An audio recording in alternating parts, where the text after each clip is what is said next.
Chelsea fans, welcome back to Talking Chelsea. Welcome back to your Chelsea news. Today we have so much news to go through. Enzo Maresca has had a press conference. We finally get some updates regarding Hugo Ekitike, Jamie Gittens, Maignan, Liam Delap and Nicolas Jackson. The real reason that Petrovic wasn't included in the Club World Cup squad. Renato Veiga and Kendry Paez are furious that they're not involved also. Chelsea have released a list of players they are willing to sell in this summer transfer window. Chelsea are interested in 2 new attackers and they have released their plans for the second summer transfer window. Now, of course, I'll be giving my own thoughts and opinions on everything that's been reported, but more importantly, I want to know what you guys think down below in the comments. And before we get into the video, make sure you leave a like and subscribe if you are a Chelsea fan who enjoys Chelsea content. We're on the road to 10k by the end of 2025. Kicking things off, Matt Law has reported that Chelsea would have included Petrovic in their Club World Cup squad if he had not asked to be left out, regardless of their attempt to sign Maignan from AC Milan. He then goes on to report, should Petrovic fail to secure a permanent move away, then he will rejoin the squad for pre-season training in July.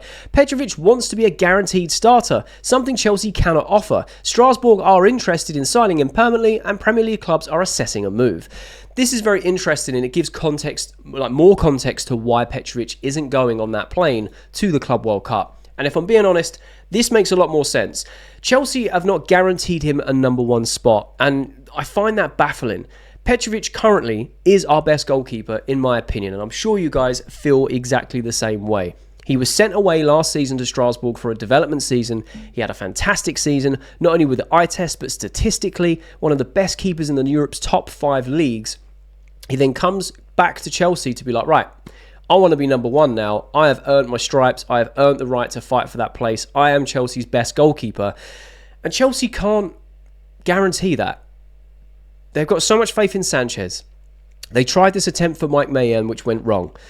And even if they did and they secured Maignan, I still think Petrovic and Maignan as a 1 and 2 would be incredible and it would be a real good fight for 1 and 2 spots. Because, you know, a lot of people are divisive in saying that, you know, Petrovic is better than Maignan, Maignan's better than Petrovic. And fair enough, we would actually get to see them battle it out over the season. It would have been very, very interesting. However, now seeing this from Petrovic and hearing that, you know, he wants that guaranteed spot and he's not been given it, I do not blame him for wanting a move away because he's done everything that the club have asked him to do. They said to him, you know, you don't fit the system very well. You know, playing out with the ball isn't your ball carrying capabilities isn't the best. Your distribution needs to improve. We're going to send you on loan. He does that. He improves massively. Becomes Strasbourg's player of the season, by the way. Not just had a good season, player of the season for Strasbourg. Comes back and they still can't guarantee him the number 1 spot. I am not surprised that he's annoyed. I am not surprised that he's not going to this pre-season tournament. Well, I say pre-season tournament, the Club World Cup. I'm looking at it as a pre-season tournament that's just got a lot of massive teams in it and a lot of financial gain. I'm not surprised he wants to move away because he's like, what more have I got to do? I've gone away and I've become the best player at a club that you've sent me on loan to. Developed insanely. His distribution has been fantastic. The stats, you know, they're a very data-driven club. The stats back it up. One of the best in the top 5 Europe, top 5 I can't even talk. Top 5 leagues in Europe. I'll get it out eventually. And he comes back and they can't guarantee it. So I don't blame it. The only hurdle which could keep Petrovic at Chelsea, which would make the Chelsea fans happy because we're so excited to see him play, and we're very upset that he can be leaving this summer, is the fact that he sold his image rights to a third-party company, which means it could be another potential loan until that issue is resolved. If it is resolved, then it looks like Petrovic is out the door, which makes me incredibly sad and disappointed that Chelsea couldn't guarantee him number 1 because I don't understand this blind faith in Robert Sanchez. Yes, he had a good second half of the season. He had an incredible run-in, like a lot of the players, to be fair, because we did go through that big dip in form around the December-January time where we couldn't even buy a win. I don't understand why they're using 6 or 7 games of what Sanchez did at an incredible level and going, yeah, he's going to be awesome.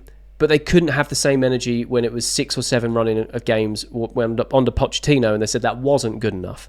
Just seems double standards to me. When you've got a player like Petrovic's quality coming back, he's the given number 1. He has to be. Especially now the Maignan deal's fallen through. We are going to talk about it a little bit later in the video in terms of are we going to go back for him or is it just, you know, we go from next season, etc. But regards to Petrovic, I do not blame him for not wanting to go to the Club World Cup. I do not blame him for wanting to move away if this is how it's being spun. If he's like, we can't guarantee you number 1, and he is definitely our number 1. So I would like to know your thoughts and opinions down below on Petrovic. Do you think it's a shame that Petrovic is not being forced out, but been given the ultimatum of you either battle and fight for number one, not guaranteed, or you leave? Or do you feel like Petrovic deserves to be Chelsea's number one over Sanchez and Jorgensen? Ben Jacobs has reported that Chelsea won't go back in for Maignan if Milan stick at the same price. It would have to drop. Again, this is very interesting to me. We're sticking at our valuation, and I know that the summer window opens in, like 4 days or whatnot. And yes, there's a long, long time for negotiation. So this may get over the line, it may not. But if Chelsea are digging their heels in and they're only valuing him at around like 12 million or 12.6 million or something like that, 15 million euros, I just don't see this getting over the line. And if you're going to lose someone like Petrovic in the summer, and then you're going to have Robert Sanchez and Jorgensen as your 1 and 2 going into next season with Champions League football and all the resets of all the competitions, that doesn't fill me with a lot of confidence. Like I mentioned just a second ago, you can't ignore the fact of Sanchez's whole season. Most errors leading to goal, woeful distribution. Yes, he's a good shot stopper, I'll give him that. And I have given him his flowers many times that he had a very good second half of the season and a good run-in at the end, like a lot of players. And they say he's responsible for getting us an extra 9 points. Cool. What about all the other points earlier in the season, which he was the cause of us losing and dropping? It goes both ways if you want to use data, right? And it makes no sense. So if Chelsea go back in for Maignan, we just need to pay the price. Or, again, find some common ground where, all right, maybe it's not 12.6 million. We pay 15 million and it's, 16 million. Just give them the extra 3 or 4 million to make it over that 20 million euros mark, right? Because of the exchange. I don't see the issue with it. Yes, we could wait. We could do a pre-contract agreement in January. We could also just wait till next summer and go in the summer transfer window. We won't be the only club going in for him at that point. And again, you're risking a lot by starting the season with Jorgensen and Sanchez and no Petrovic, which doesn't fill us with confidence. If we had Petrovic, Sanchez and Jorgensen, I'd be happy with that because Petrovic would be number one. We feel very confident and excited to see him play in this new developed form that he's created for himself. Be more than happy with that. 100%. But the fact that we're looking to offload Petrovic, or at least loan him, so he's not going to be at Chelsea, right? Regardless of his image rights, etc. And we're not going to go into Mike Maignan and with an improved offer, we're just going to dig our heels in. Just be very interesting to see what Milan do. Will Milan take the money and go, do you know what? It gets later on in the window, it's slowly starting to close, and they go, do you know what? Yeah, we'll take the money because it's that or nothing next season when he goes on a free. Or Chelsea go, oh, actually, yeah, we do need a goalkeeper. And Maignan there, let's just give him the extra 3 or 4 million. Very curious to know your thoughts. I feel like the Club World Cup is going to be a big eye-opener for the owners, for Maresca, for the board, even for the players to know where we're at and what we need to do in that second window when it opens. That's just me personally, but I would love to know your thoughts. It's been reported from Corriere, I'm sorry if I mispronounced that, I think that's how you say it, where Enzo Maresca had a press conference and he was quoted saying, "We are a year ahead of schedule with the Champions League qualification, as the club had asked me to achieve this in the space of 2 seasons." He goes on to say that Chelsea chose me because they had the idea I could grow with the team, because I did well previously and because I came from the Guardiola school of football. He then finishes by saying that Enzo Fernandez and Caicedo were paid a lot, but no one remembers their price due to how much they grew up. Before, a lot was spent on people over 30 who had already given their best. There's a lot to unpack here. I love this and hate this at the same time, because Maresca's fallen back into, I'm just doing my job. The objectives that were given to me were Champions League of 2 years. We've done it in a year. We're ahead of schedule. Don't expect too much from us. And I hate that. I absolutely hate that, because you have to live in the here and now. And the here and now is we've qualified for the Champions League. We need to start thinking like a Champions League playing club, which means we have to go after these players that are a bit more experienced, that are going to cost a little bit more, the ones that are actually going to raise the bar in terms of the squad. I think we have a fantastic squad. I still don't think it's ready to compete on all fronts with what we currently have, and it's very clear that we need improvements in key areas. One thing I do agree with, though, is what Maresca said about Fernandez and Caicedo. No one's really talking about Caicedo's price point anymore. Enzo Fernandez, you could kind of make a debate for. This season's been the best season he's had in Chelsea shirt, over 20 GA, which is fantastic, and we hope that he grows and continues to do that every season we have him. But Caicedo, no one's talking about it because he's an unbelievable player. How he was overlooked for player of the season for the Premier League this year, or young player of the year, whatever one he would have been categorised for, absolutely baffles me. One of the best DMs in world football currently. Unreal, right? I agree with it on that, and I agree that before we have spent a lot of money on people that are over 30 and are really giving their best. For example, we signed a Raheem Sterling, who at the time wasn't at his peak of his career, wasn't on his wind down, but we didn't get the best version of Raheem Sterling. When we first made that signing, I actually thought, this is a bit of a strange marquee signing, but okay, We'll back it. We'll see how it goes. And we saw how it turned out. He had some good games. He had some bad games. Very inconsistent, right? He's gone to Arsenal this season, barely played. And now we're trying to get him off the books. So I understand it in that sense. Koulibaly, I felt like we should have signed Koulibaly 3 seasons before. I think we should have signed him in his prime for more money than what we spent on him, to be honest. When we did sign him, super excited to see him play. Didn't really work out for him, and I thought he was shocking, to be honest. Again, a few moments, scored that goal against Tottenham. Great finish. But overall, in the seasons that he played for us, he wasn't that great. And he was on big wages, and then we offloaded him. So I agree at that part, but I also hate the fact that he's sitting into this whole, I'm just doing my job, got the objectives done. It doesn't sit right with me. Like, yes, you've come from Guardiola's school of football. Yes, you are growing with the team. The team are growing. I'll give him that. They are. This season, we saw that growth from starting very well, going for a very tough spell, bouncing back and getting things over the line. But just imagine what we could do if you injected some experience in there with some higher players in terms of what we pay for them, wage-wise, experience-wise, whatever it is. Proven players that can go and do things, that have won things, that are leaders, that can help us through those tough times. We would have cemented top 4 a long time ago. So I'm very conflicted about this. I agree with some of what he's saying. I disagree with some of it as well. Yes, you're from the school of Guardiola or whatever it was.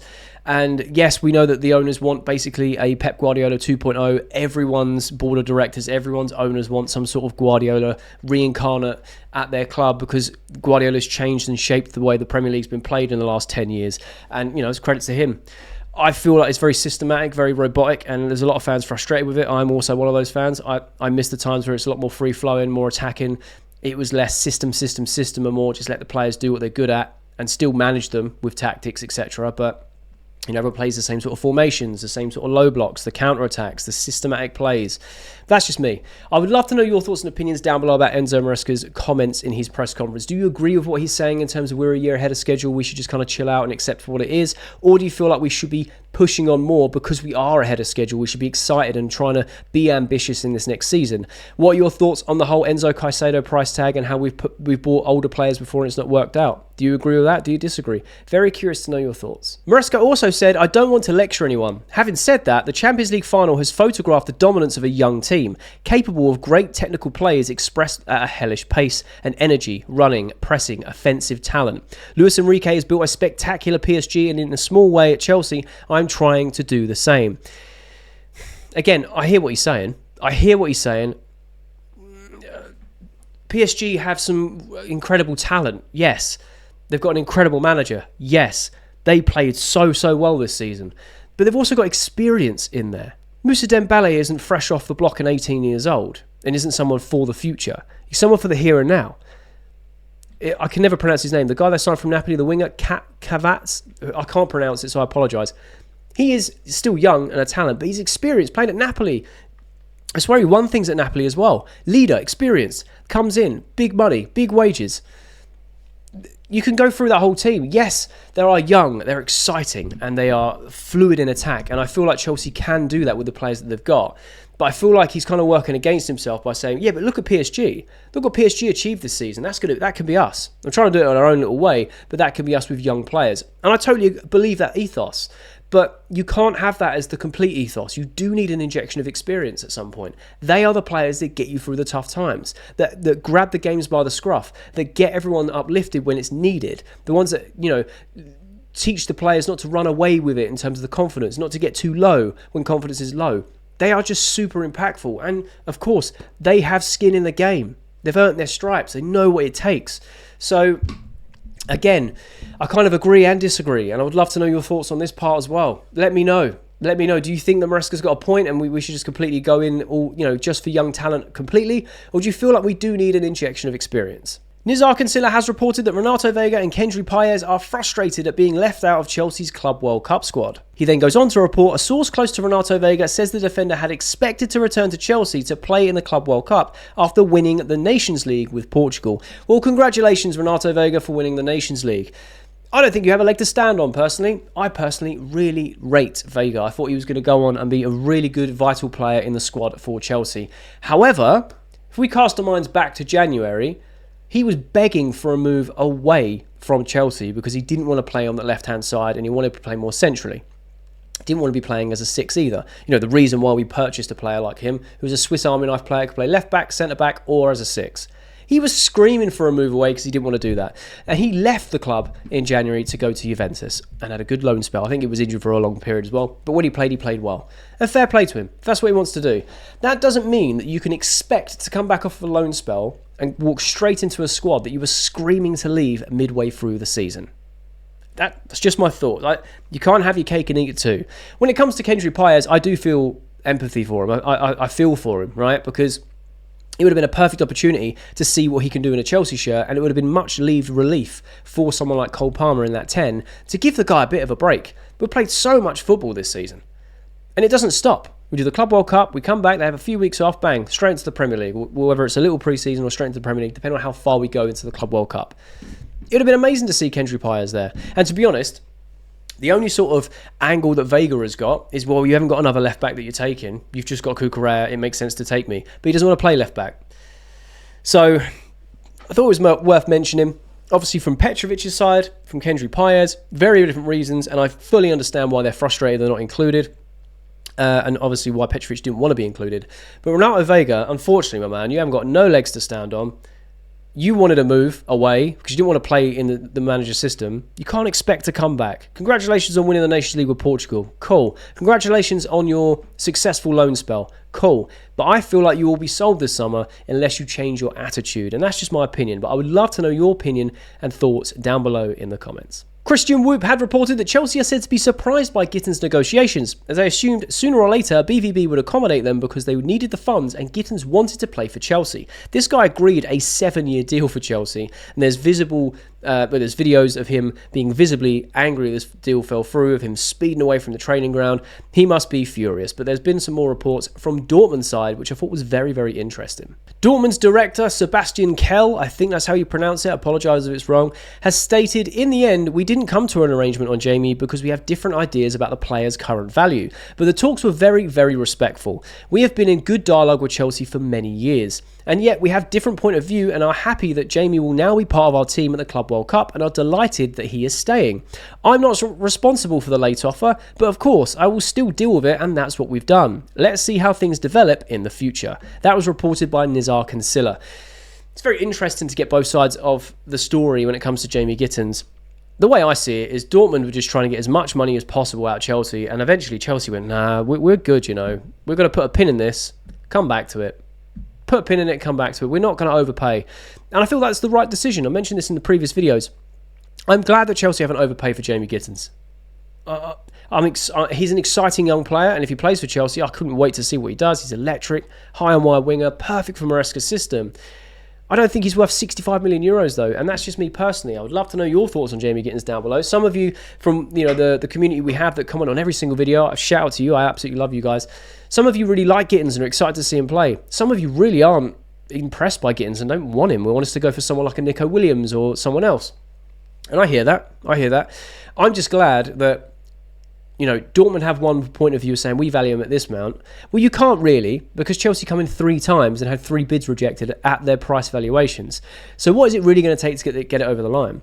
And I really respect that Chelsea went, nah, you're doing too much. We'll put a pin on this. We'll come back to it in the second window, and we'll just see if something can be done. I personally feel like a deal will be agreed by both clubs. I feel like Chelsea won't do a 65 million euro bid, and I feel like Dortmund will come down, and it might be one of those types of deals where we pay a little bit more, our last bid with some add-ons or whatever, or maybe we split the price across a few seasons or something like that. Not entirely sure, but I feel confident that Chelsea will get it over the line. Chelsea really pursued Gittens in that first window. To put in 3 bids is serious. We want the player, and the player wants Chelsea. You don't agree a 7-year deal and because you don't want the move. He obviously wants out. He's also bought into the project, playing under Maresca. I think he's ex-Man City as well. He's going to meet up with the boys. Do you know what I mean? So I feel like Chelsea will get it over the line. But I'm very curious to know your thoughts. Would you pursue Gittens as long as Chelsea can keep it within the realms of, respectful pricing? Or would you just move on completely? Ben Jacobs has also reported, I don't think Chelsea will buy 2 wingers this summer as they have Cuenda coming in and they view him as a left winger. This is very interesting. This kind of feeds into the old Jamie Gittens thing, the Garnacho, the Nico Williams, the Rodrigo, Rafael Leao, all the left wingers we've been linked with. I was under the impression that Chelsea were going to go out and buy 2. They're going to buy a youngster and someone with experience. And that is probably me being very naive and also very optimistic because, again, we're playing Champions League football. We need players of a certain experience and calibre. And we also need the depth. We need the depth. Good point. Coenda's coming in next season. I've got Esteval Williams coming this season. They see him as a left winger. Okay, so what this tells me is we are going to go for Jamie Gittens. He will be our left wing option. And then either Pedro Neto or Noni Madueke is going to have to play on the left-hand side as well because we have no depth there, like as a natural left winger.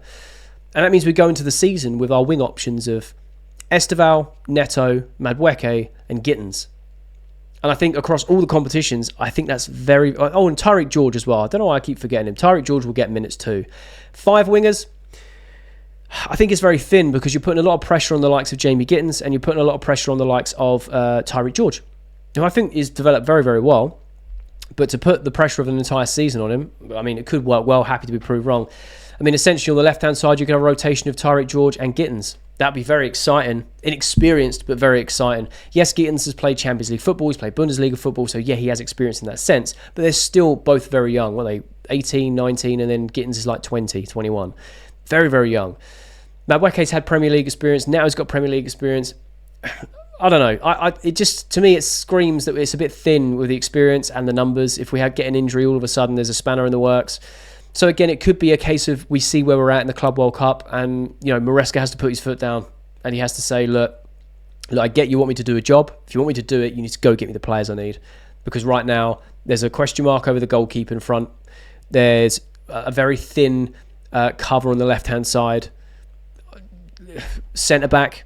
Do we need another centre-back? Wesley Fofana is obviously on the injury list. They see him as a key defender. He's obviously at Cobham this summer to heal and get better. But we need another centre-back, really, with a rotation. What's happening with Chalobah? Is he staying? Is he going? The club aren't looking to sell him, but if they get a good offer, he's off. So there's just a lot of question marks around the squad, and we're meant to be using this summer window to improve. So for me, I feel like the wingers, you could say 5 is enough, but realistically it's 4, because I don't see Tyreek George getting a huge amount of minutes unless it is those 5. And then you've got to rotate them between Madueke, Neto, left and right. Then you've got Esteval Williams. He wants to play more centrally, but can play out wide. And then you've got the likes of Jamie Gittens if we get that over the line. I don't know. It's a mix of players. I just think it's very thin, and we need an injection of experience just to shore it up. Because look what happened this season. We had Sancho, Neto, Madueke. We had Mudryk, but then all of a sudden he disappeared for the season. And then you're playing Tyreek George wherever you can, whether it's on the left, down the middle, on the right. But you had Sancho, Neto and Madueke really as your main 3. So I don't know. Let me know your thoughts and opinions down below in terms of the wide area. Are you disappointed that Chelsea aren't going in for 2 wingers? Do you think Gittens would be enough full cover to have those 5 for the rest of the season? Very curious to know your thoughts. Ben Jacobs also reported that Chelsea will continue talks over Gittens until the end of the month in hopes of reaching an agreement. Garnacho plus Williams on the list if Chelsea decide to walk away. Realistically, boys and girls, ladies and gentlemen, it'll be Garnacho. Because it's already come out that Williams is way too expensive for Chelsea to pursue, whether it's wages or transfer fee or both. Conflicting reports on, we really love Nico Williams, we want him in the Premier League, we aren't going to pay 300 grand a week for him, we're just not. So realistically, it's Gittens, and if we don't get Gittens, we'll go for Garnacho. Garnacho's got a £70 million price tag over his head. So regardless, looks like we're going to be spending relatively big money on a left winger or massive money on a left winger. Me personally, I'd rather Gittens over Garnacho. I'd rather Williams over all of them, or Rodrigo, or a Rafael Leao, right? But realistically, from those 3 of Gittens, Garnacho, Williams, I see us getting Gittens, and if we don't, we'll end up going for Garnacho, and that makes me sad. That makes me sad, personally. Some people rate Garnacho, and fair enough.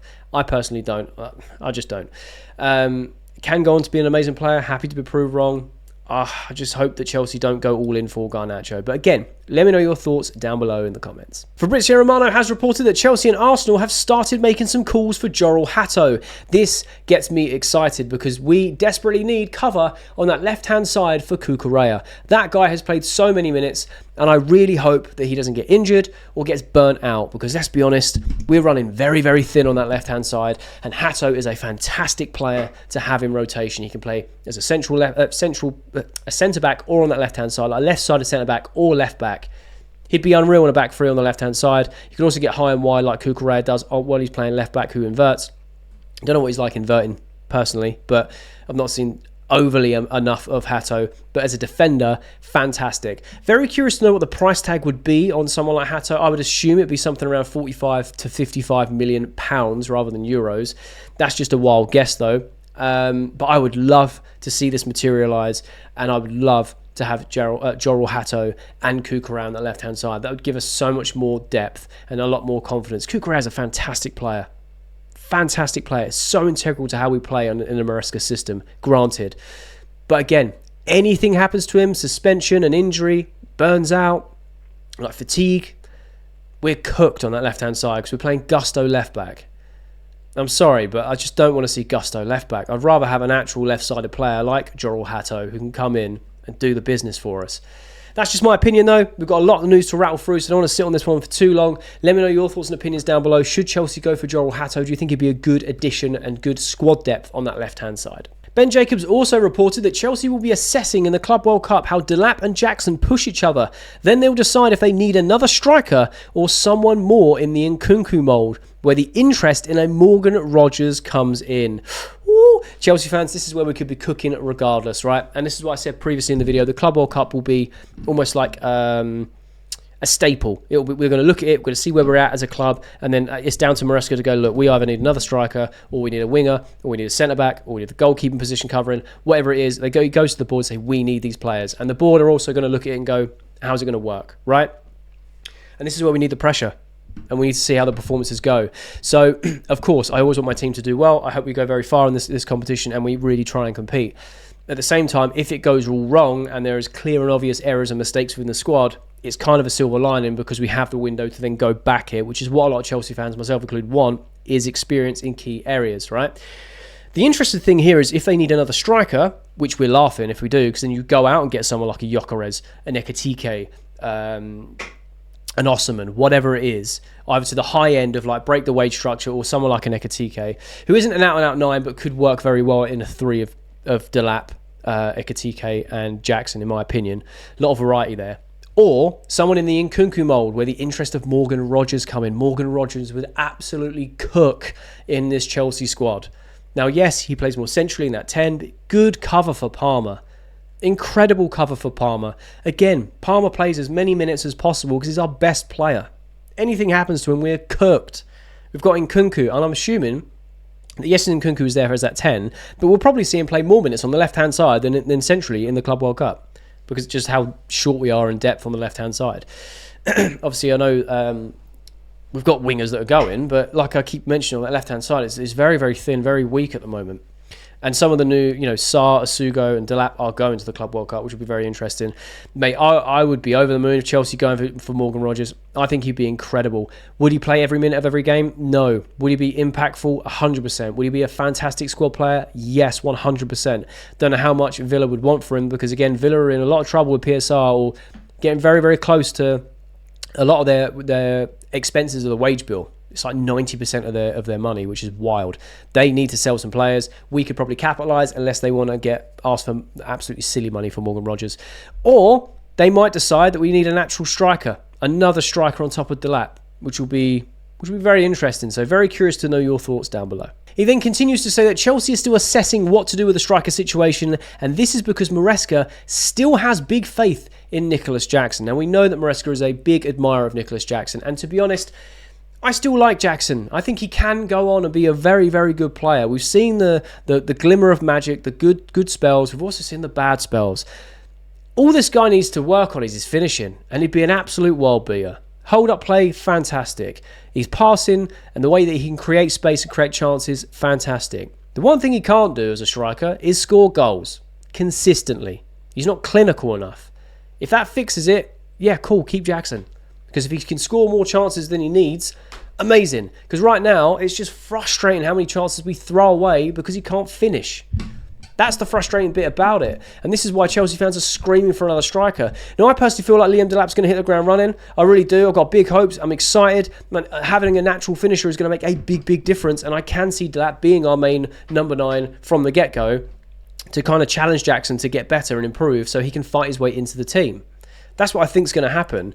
But Maresca is a massive admirer of Nicolas Jackson. Fair enough. We have to remember that Jackson is young. It's his third or fourth season in professional football. He was originally a left winger. He has been converted to a 9. He's had 2 seasons in the Premier League. He's improved a little bit from the second season compared to the first. And we saw a lot of improvement from the start of the first season to the end of the first season, let's be real. But it's not enough right now to boost the confidence of Chelsea fans and to compete and score a lot of goals. Again, the rest of his game, fantastic. We know this. His finishing just needs to improve, in my opinion. But we'd love to know your thoughts down below. Ben Jacobs then finishes by saying a lot of people are confused and think there's a guarantee that some big expensive number 9 is coming in after Liam Delap, when actually it was Delap who was the priority target, which is also why he's been given the number 9 shirt too. If another comes in, you'd think Jackson's future would come into question, who Maresca has big faith in, or there'd be overstocking, which could be dangerous. Interesting, because in my lifetime, I've seen Chelsea compete for titles, Champions Leagues, FA Cups, domestic trophies as well. And we've always had a rotation of at least 3 strikers. At least. Drogba, Hasselbank, Crespo, Idaho Johnson.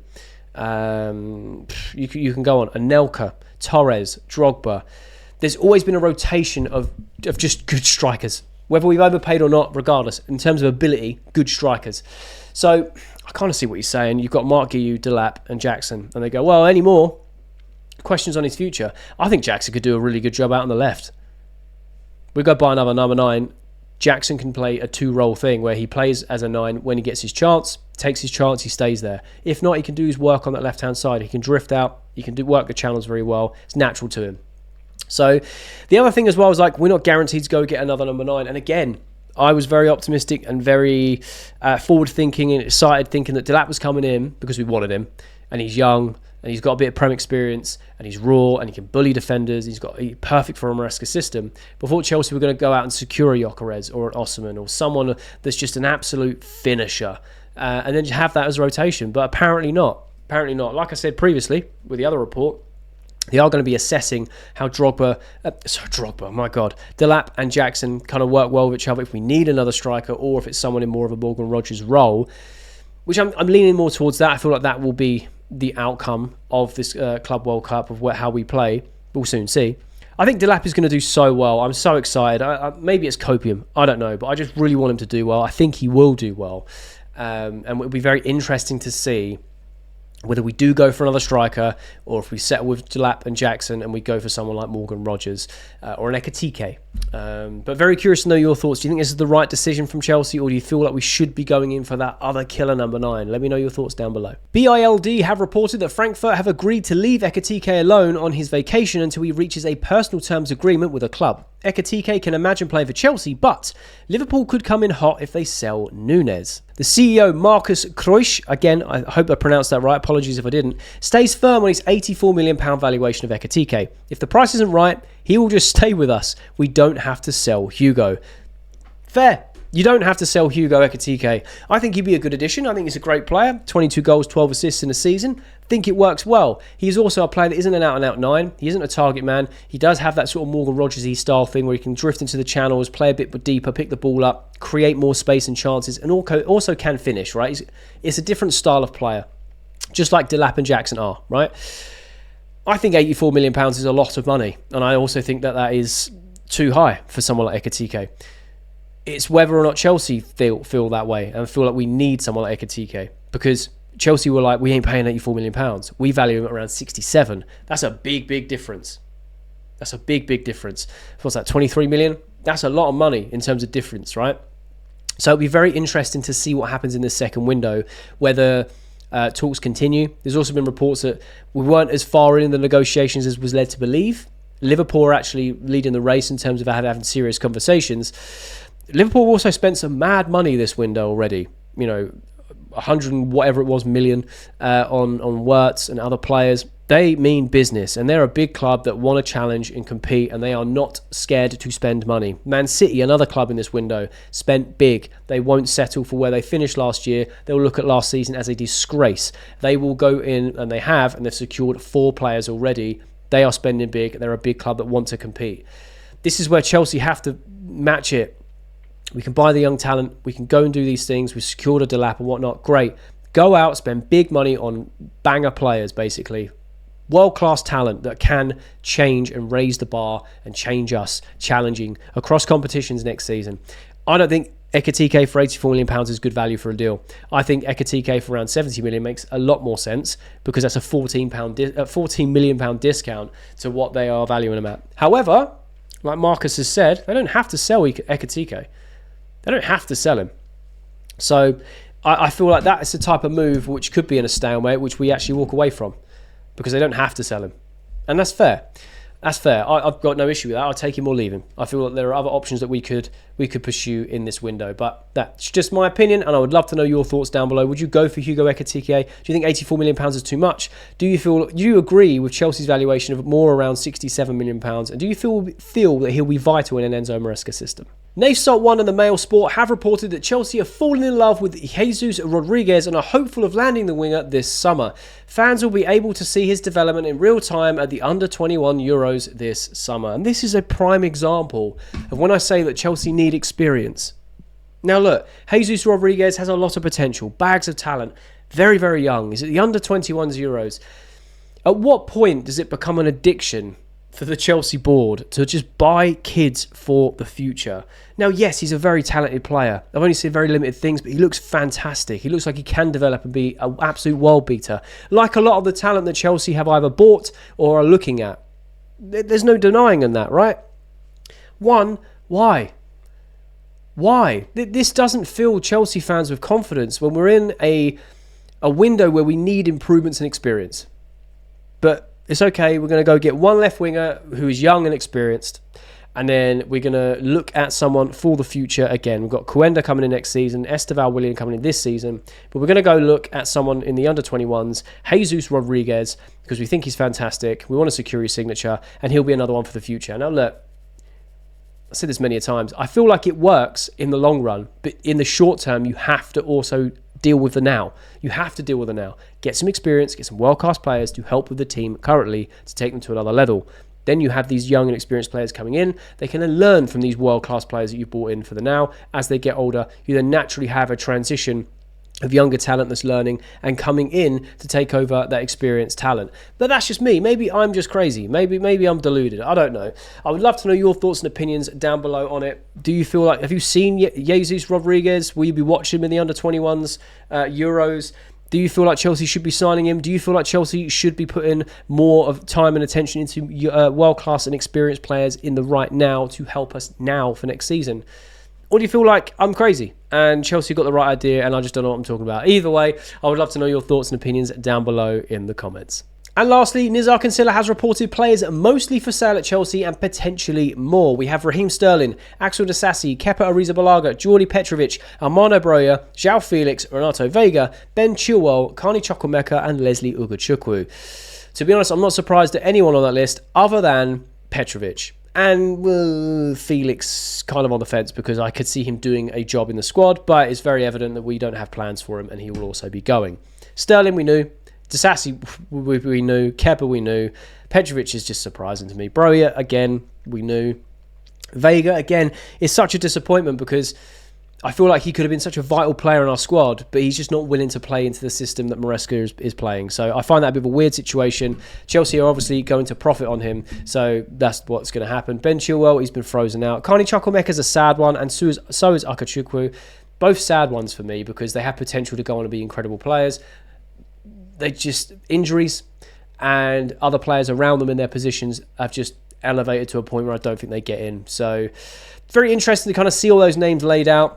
One thing I want to ask you guys is how much, let me know in the comments, how much do you think we'll get for each player if we was to sell them this summer? Do you think we could absolutely raise a bag this summer for selling all these players, or do you think we'll get peanuts for them? Let me know your thoughts and opinions down below in the comments. And that's all of that is Chelsea news. Let me know your thoughts and opinions on everything that's been reported down below in the comment section. I love having a conversation with you guys. This one was a humongous video, so if you have made it all the way to the end, firstly, you're a real one. You deserve some sort of medal or cookie, and I really appreciate you. But secondly, there'll be a thumbnail on the screen, so if you are a Chelsea fan who enjoys Chelsea content, make sure you click that thumbnail because you enjoy that video too.